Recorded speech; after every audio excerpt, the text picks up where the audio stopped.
अस्सलाम वालेकुम। आज हम 9 के फर्स्ट चैप्टर्स को स्टार्ट करवाने जा रहे हैं, जो फंडामेंटल चैप्टर्स है फिज़िक्स का। तो इसका नाम जो है फिज़िकल क्वांटिटीज़ एंड मेजरमेंट्स नाम इनका रखा गया है।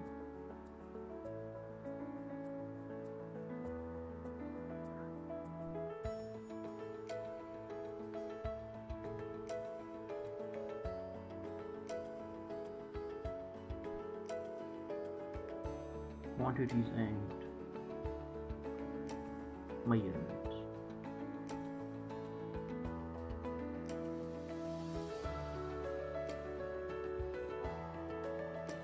This is the most important chapters, जो फर्स्ट स्टेप्स है फिज़िक्स का। अगर एक बंदा इनको सही तरह समझे तो मतलब वो फिज़िक्स को आसानी के साथ समझ सकता है। तो पहले हम देखते हैं कि इसका नाम रखा गया है फिज़िकल क्वांटिटीज़ एंड मेजरमेंट्स। तो नाम से ये जाहिर है कि इसमें हम कुछ क्वांटिटीज़ के बारे में पढ़ेंगे, और सेकेंडली मेजरमेंट्स तो मतलब नाप तोल के बारे में कुछ बातें हो रही हैं। तो फिज़िकल क्वांटिटीज़ हम किसको कहते हैं, पहले हम इसको डिफाइन कर लेंगे और फिर हम आगे की तरफ जाएंगे।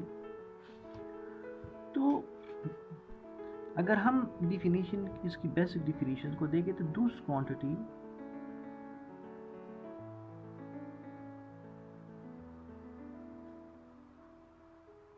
which can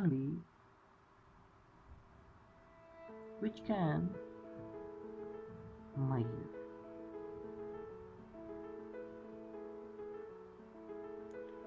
मतलब कि वो क्वांटिटीज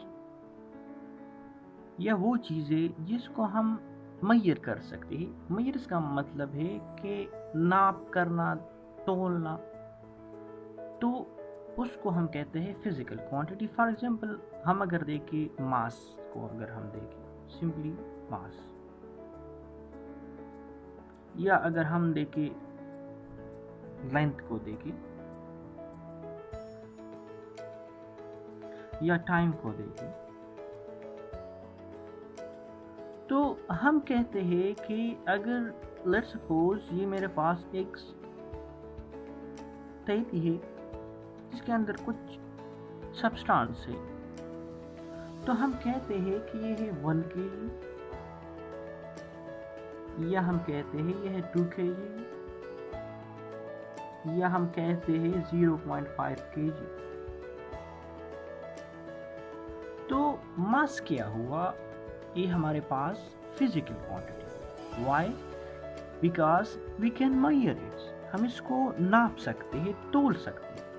या अगर हम लेंथ की बात करें तो लेट्स सपोज मेरे पास एक स्केल है, ये फॉर एग्जांपल मैं कहूँ तो मैं कहता हूँ ये 1 फीट है, या हम कहते हैं 1 मीटर है, ये कपड़ा है लेट्स सपोज, या हम कहते हैं ये 2 मीटर्स है। तो जिस चीज़ को हम नाप सकते हैं, देखो, तो हमारे पास क्या हुआ, फिजिकल क्वांटिटीज में आया। या अगर हम बात करें किस चीज़ की, टाइम की, तो हम कहते हैं कि 2 आवर्स गुजर गए,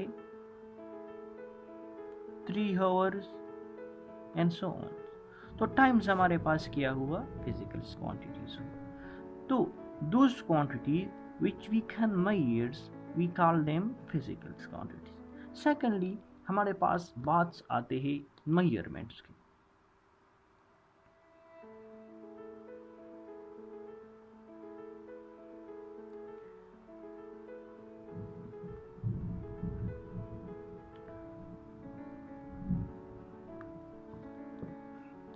देखिए, मेजरमेंट्स का लफ्ज़ जब भी आ जाता है तो इसका मतलब ये होगा कि हम एक स्टैंडर्ड के साथ एक दूसरी चीज़ को कंपेयर कर रहे हैं। तो इसमें दो चीजें होगा, एक होगा स्टैंडर्ड और दूसरा होगा व्हाट्स वेरिएबल।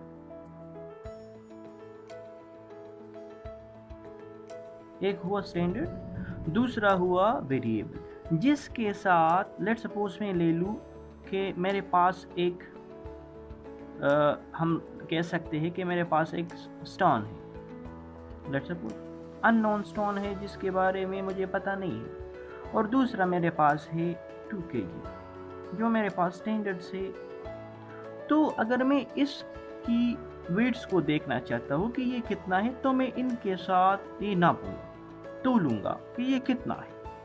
तो हम कह सकते हैं कि ये इससे ज़्यादा है या इससे कम है। तो whenever we measure some unknown substance with a standard substance, whenever we measure unknown substance with a standard substance, we call measurements। देखिए ये हमारे पास definition हुआ, whenever we measure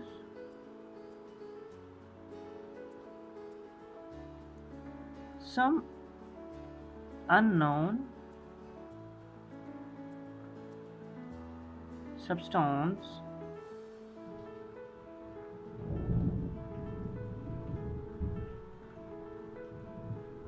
with known substance, या हम यूनिट कह सकते हैं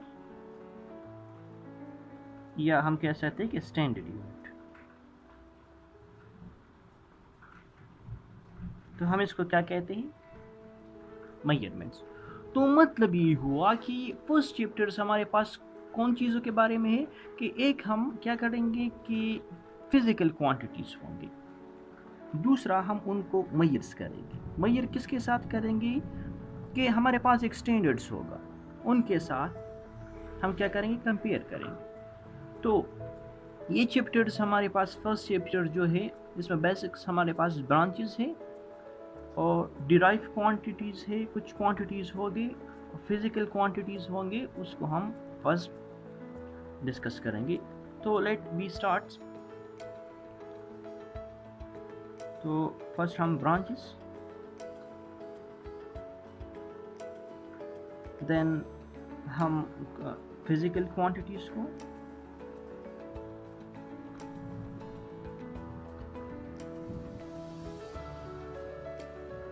फिर हम यूनिट्स को,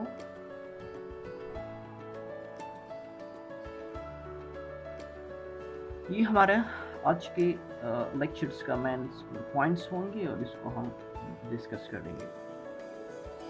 तो फर्स्ट हम ब्रांचेस से स्टार्ट ले लेंगे। तो फर्स्ट ब्रांच हमारे पास जो है तो वो है फिजिक्स का जो फर्स्ट ब्रांच है वो हमारे पास है mechanics.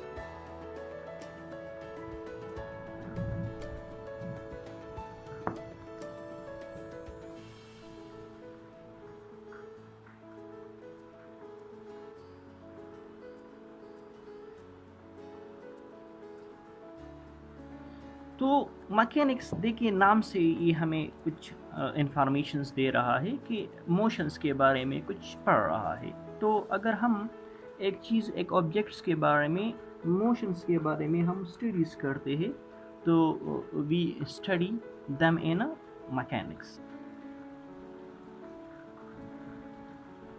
Study of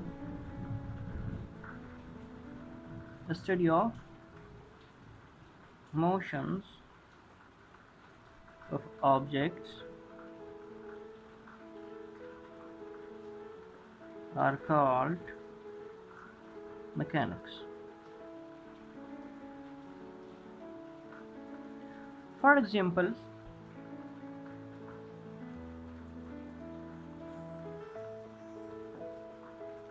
motions of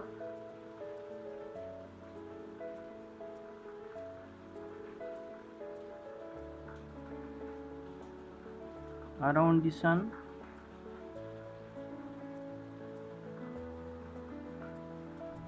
या motions of moon around the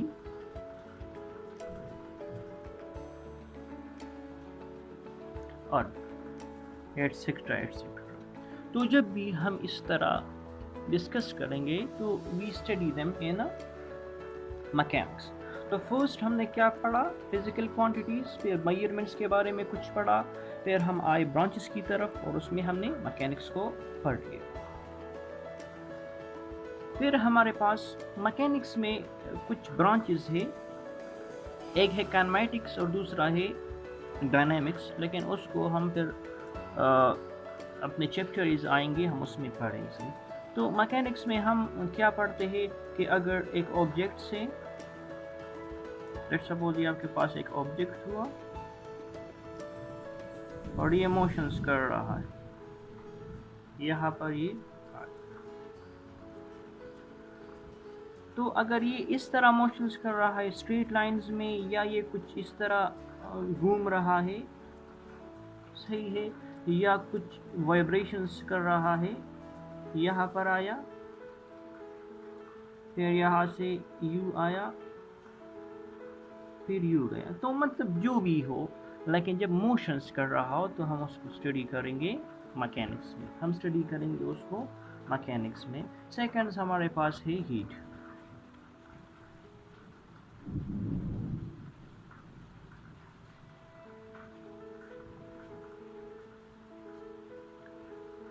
तो देखिए हीट्स हमारे पास एनर्जी है बेसिकली हीट्स क्या है, हीट इज अ एनर्जी।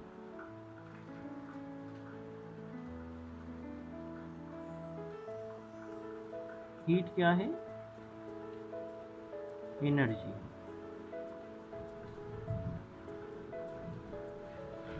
तो एनर्जी का क्वालिटी क्या है कि ये फ्लो होता है अमूमन।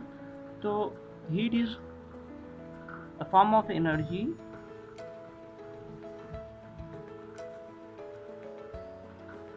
क्या है, फॉर्म है, form of energy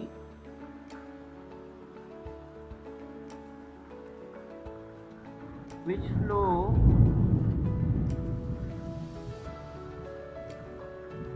from hotter object to cooler object। कब तक, जब तक दोनों ऑब्जेक्टों का टेम्परेचर सेम ना हुआ हो। फॉर एग्जाम्पल मैं इस ऑब्जेक्ट्स को ले लूँ, शर्त क्या है कि अगर दोनों का टेम्परेचर डिफरेंस होगा तो एक ऑब्जेक्ट से हीट फ्लो होगा दूसरे में, और जब दोनों का हीट बराबर हो जाएगा तो हीट फ्लोइंग क्या हो जाएगा, स्टॉप हो जाएगा। For example this is one object, object 1 and this is 2। इसका लेट सपोज टेम्परेचर जो है मैं ले लूँ लेट सपोज 50 सेंटीग्रेड, और इसका मैं ले लूँ 40 सेंटीग्रेड। तो अगर मैं इनको किसी रॉड के साथ कनेक्ट करूँ तो क्या होगा कि हीट जो होगा, इसका टेम्परेचर ज़्यादा है इसका कम हो, तो हीट जो होगा वो इस डायरेक्शन में फ्लो होगा।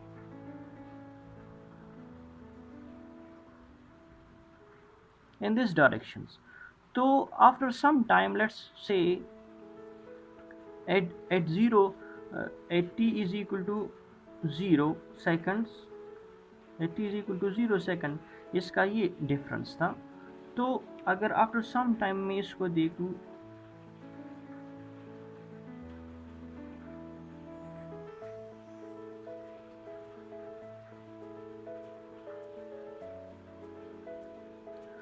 तो ये अगर आपके पास 2 हुआ और इसका ये टेम्परेचर आ गया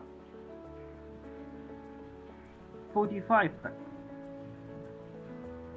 तो इसका ये इंक्रीज हुआ होगा और तकरीबन ये भी 45 तक।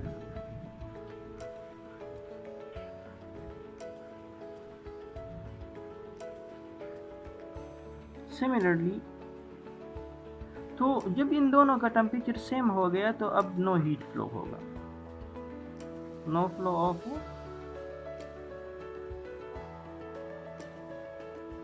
Heat, no flow of heat. मतलब कुछ स्टेज गुजर गया, let t is equal to 5 seconds के बाद इसका ये टेम्परेचर हो गया, और हीट इससे फ्लो नहीं हुआ। तो क्यों?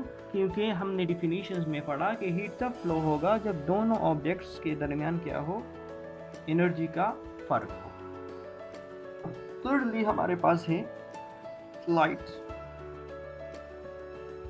ये ब्रांचेस है, सही है। तो लाइट्स है,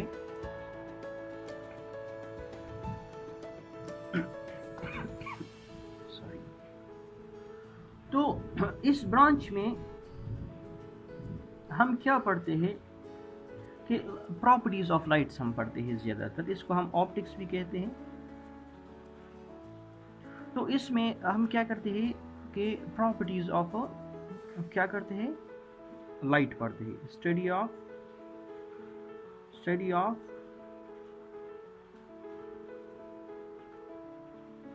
प्रॉपर्टीज ऑफ लाइट। देखिए ये बात जहन में रखें कि प्रॉपर्टीज का क्या मतलब हो सकता है यहाँ। तो प्रॉपर्टीज का मतलब है कि ऑब्जेक्ट्स की क्या खासियत है, मतलब उनके फ़ायदे क्या है, नुकसानात क्या है, या ये मोशंस किस तरह करता है। लेट्स सपोज अगर मैं एक यहाँ पर एक मिरर को रखूँ, मैं एक मिरर को रख रहा हूँ, मिरर है,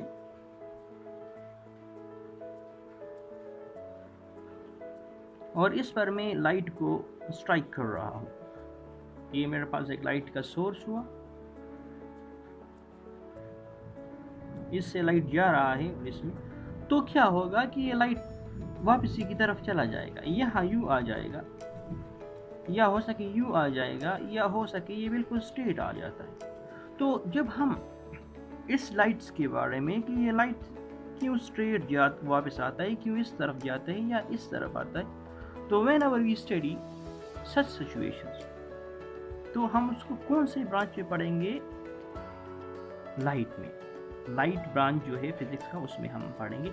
या अगर हम एक लाइट को ले ले कि ये इमेज किस तरह बनाता है, how image are form, image किस तरह बनता है, या हमें डॉट्स में चीज़ें क्यों नहीं दिखती, सही है। तो जब हम इन तमाम चीज़ों को पढ़ते हैं तो हम उसको पढ़ेंगे कौन से में, लाइट्स में। नेक्स्ट हमारे पास आते हैं इलेक्ट्रिसिटी एंड मैग्नेटिज्म, जो इंतहाई इम्पोर्टेंट ब्रांच है। इलेक्ट्रिसिटी एंड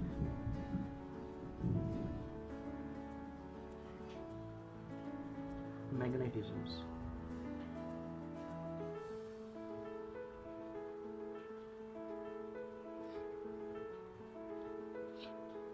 तो देखिए फिर वही के नाम बता रहा है कि इलेक्ट्रिसिटी और दूसरा है मैग्नेट।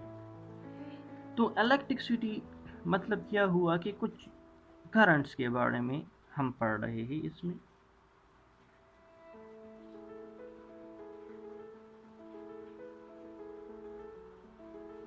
और मैग्नेटिज्म्स का मतलब हुआ कि हम कुछ मैग्नेट्स के बारे में पढ़ रहे हैं। अब इलेक्ट्रिसिटी क्या है या मैग्नेटिज्म्स क्या है, हम इसको डिटेल्स में पढ़ेंगे कि what is mean by currents and what is mean by magnetism या मैग्नेट्स। तो हम ये भी पढ़ेंगे कि करंट किस तरह पैदा हो जाता है या मैग्नेट किस तरह पैदा हो जाता है, या इस करंट और मैग्नेट्स के दरमियान में क्या रिलेशंस है। तो इसको हम डिटेल्स में पढ़ेंगे। लेकिन ये एक ब्रांच है जिसमें हम क्या पढ़ते हैं कि अगर आपके पास चार्जेस रेस्ट में हो तो उनका क्या इफ़ेक्ट होगा, और या वो मोशंस में होगा तो फिर वो क्या इफ़ेक्ट्स करेगा, वो उनका क्या। अगर एक चार्ज है, लेट सपोज आपके पास एक चार्ज है, लेट सपोज ये एक चार्ज हो प्लस, तो अगर ये रेस्ट में होगा, अगर ये रेस्ट में है तो इसका क्या इफ़ेक्ट होगा और ऑब्जेक्ट पे। लेट सपोज यहाँ पर एक चार्ज, इस पर क्या इफ़ेक्ट। और या अगर ये मोशंस में है, अब ये इस तरह जा रहा है और यहाँ पर इस तरह ये सारा नेगेटिव एक प्लेट्स हमने रखा हुआ है, तो क्या ये उसी तरह रिस्पॉन्स देगा, इसको इसी तरह रिस्पॉन्स देगा जिस तरह पहले बार दे रहा था जब ये रेस्ट में है, या चेंज होगा जब अब इन दोनों के रेस्ट में ये क्या इफेक्ट या क्या रिस्पॉन्स देता है इस चार्जेस को या इसको, या किस तरह इलेक्ट्रिसिटी से मैग्नेट बन जाता है, मतलब करंट से मैग्नेट क्या किस तरह बन जाती है, मैग्नेट से करंट किस तरह जनरेट होता है। तो जब हम इसको पढ़ेंगे तो हम इसको पढ़ेंगे electricity and magnetic. It is the study of charges at rest and its motion, their effect and their relationship with magnetism। जब ये चार्ज क्या हो, रेस्ट में हो या ये जा रहा हो, तो इन चार्जेस का मैग्नेट के साथ, मैग्नेटिक फील्ड के साथ क्या इफेक्ट होगा, ये हम बाद में पढ़ेंगे कि एक चार्ज अगर हमारे पास होगा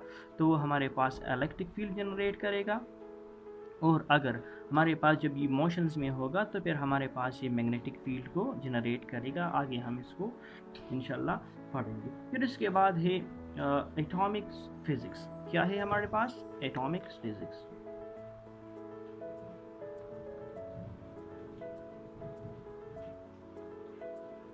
तो एटॉमिक फिजिक्स देखे नाम से फिर ही ये बता रहा है कि एटम के बारे में कुछ किस्सा है, एटम्स के बारे में कुछ हम पढ़ रहे हैं, स्टोरी जो है एटम्स के बारे में। जब हम ये स्टडीज़ करते हैं कि लेट्स सपोज ये हमारे पास हुआ न्यूक्लियस, ये इसके इर्द गिर्द कुछ स्पेस हुआ, यहाँ पर इलेक्ट्रॉन्स है, यहाँ पर इसके अंदर ये हमारे पास न्यूक्लियस हुआ, इसके अंदर फिर प्रोटॉन रहता है प्लस न्यूट्रॉन रहता है,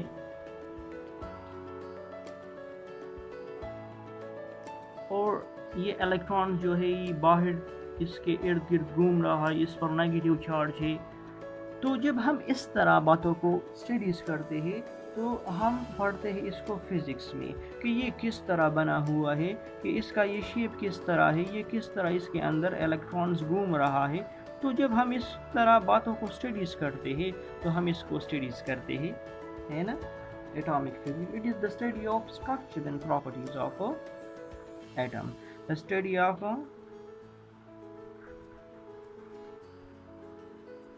properties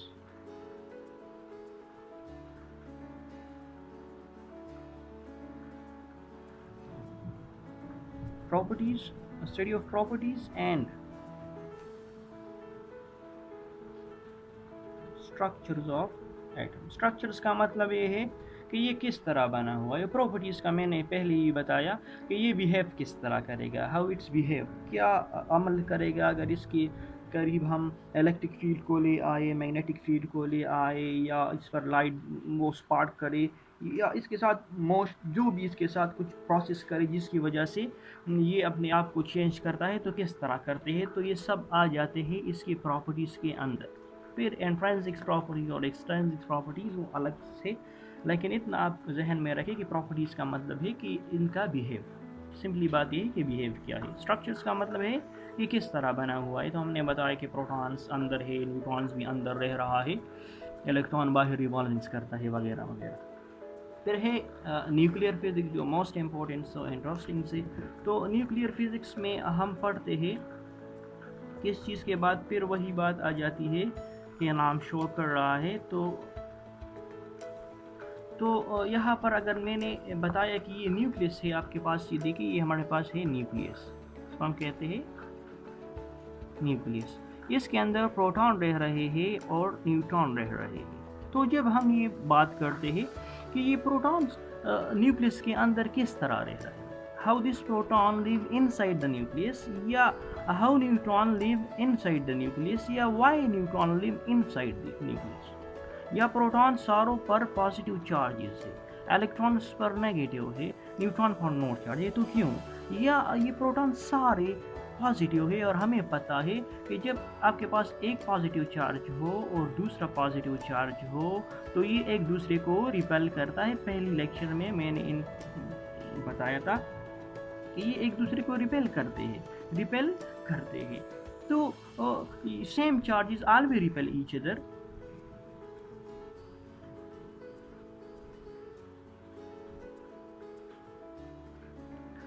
लेट्स सपोज हम पॉजिटिव कर लें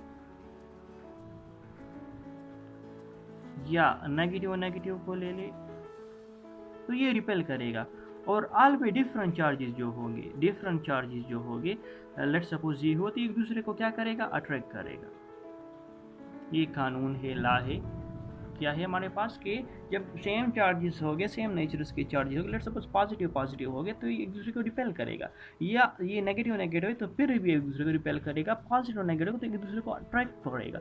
बट यहाँ पर देखो, प्रोटॉन पर पॉजिटिव चार्ज हमें दिख रहा है और ये सारा प्रोटॉन से भरा हुआ है। लेकिन लेट्स सपोज अगर हम कहें कि ये हमारे पास एक कार्बन है 612 है, तो हम कहते हैं कि इसके अंदर 6 क्या है, प्रोटॉन है। तो अब 6 प्रोटॉन एक जगह पर रह रहे हैं, तो ये कितना हो गया, बहुत रिपल्शंस करेगा। तो क्यों नहीं करते? तो whenever we study about the properties of a nucleus, we study them in the nuclear physics, तो the property, the study of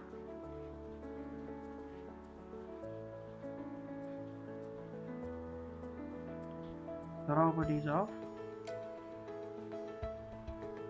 nucleus. जब हम इसके प्रॉपर्टीज़ के बारे में स्टडीज़ करते हैं, तो हम उसको कौन से में करेंगे, न्यूक्लियर फिजिक्स में। ये फिर इसके बाद जो है प्लाज्मा फिजिक्स है।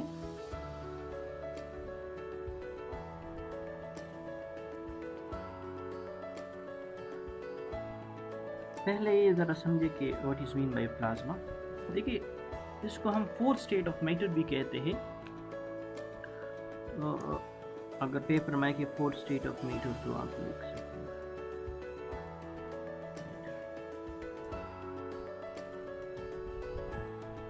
तो हम देखिए, जब हमारे पास सॉलिड्स होता है और हम उसको हीट दे देते हैं, तो ये लिक्विड में चला जाता है। फिर अगर हम लिक्विड को, तो ये गैस में, और अगर हीट दे दे तो ये गैस में चला जाता है। अब अगर हम गैस को और हीट्स दे दें, तो ये हमारे पास आयंस में कन्वर्ट हो जाता है।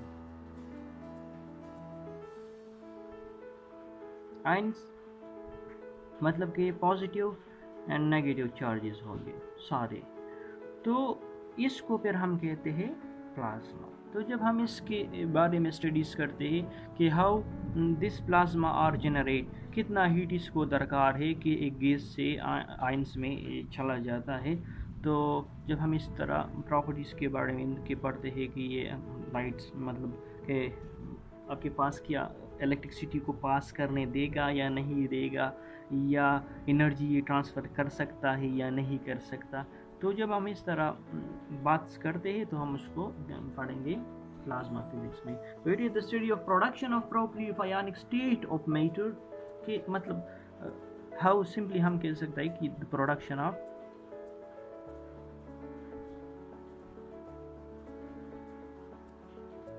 आयंस, हम क्या कहते हैं, जब the study of production of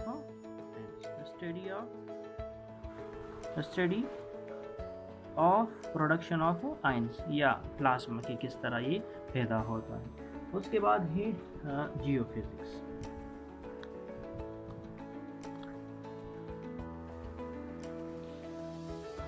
तो लास्ट जो है ब्रांच इसका वो है जियोफिजिक्स।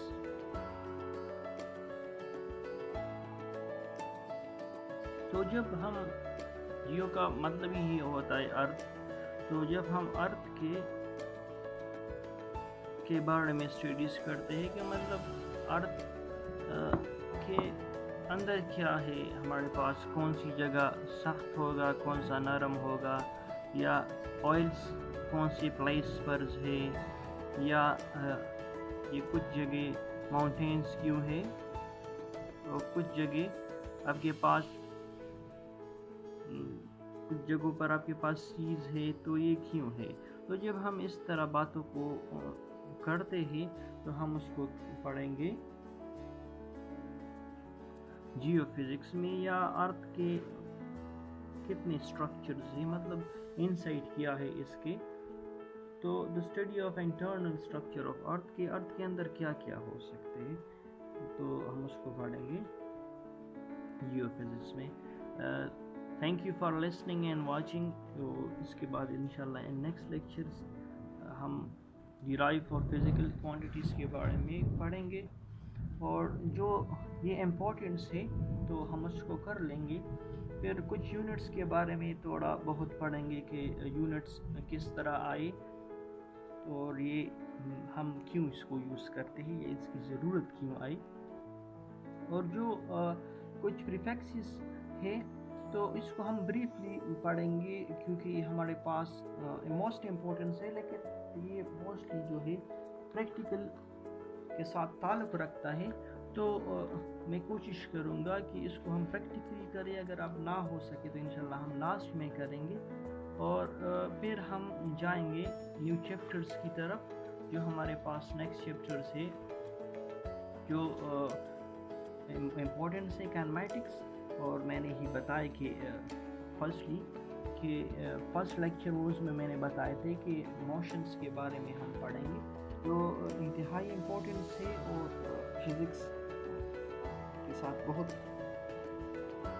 ताल्लुक़ रखता है। मतलब अगर एक बंदा फिज़िक्स को पढ़ रहा है तो उनको मोशंस के बारे में इल्म होना ज़रूरी होगा। तो इंशाल्लाह हम नेक्स्ट लेक्चर में ये स्टार्ट्स करेंगे। Thank you for listening.